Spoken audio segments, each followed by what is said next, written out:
லட்சுமி இந்தாம்மா, இனிப்பு எடுத்துக்கம்மா, எடுத்துக்கம்மா. மாமா, மத்தவங்க மாதிரி என்ன ஒதுக்காம என்கிட்ட உங்க சந்தோஷத்தை பகிர்ந்துகிட்டதுக்கு ரொம்ப தேங்க்ஸ் மாமா. கல்யாணத்துக்கு அப்புறம் வாழ்க்கையோட அடுத்த கட்டத்தை நோக்கி நகர்த்துறது குழந்தையால தான். இன்னொரு உயிரை சுமக்கிறோங்கிற உணர்வு மனைவிக்கும், நம்ம ரத்தம் அவ வயித்துல வளருதுங்கிற உணர்வு ஒரு கணவனுக்கும் இருக்கும். அது வெறும் வார்த்தையால சொல்லிட முடியாது மாமா. 4 மாசத்துக்கு அப்புறம் குழந்தை மெதுவா வயித்துல அசையும்.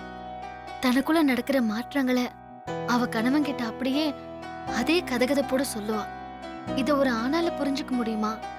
இருந்தாலும் அவளோட சந்தோஷத்துக்காக புரிஞ்சும் புரியாமலும் ஏதோ ஒரு புதிரான உலகத்துக்குள்ள வாழ்வான்.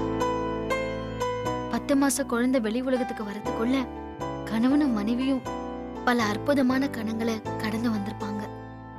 அந்த அனுபவத்துக்கு நிகரா இந்த உலகத்துல எதுவுமே இருக்க முடியாது மாமா.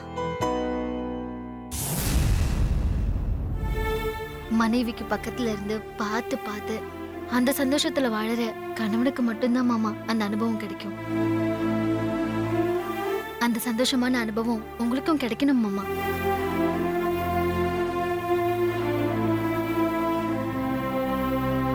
லட்சுமி, இப்பதான் நீ பழைய லட்சுமியா மாறி இருக்க.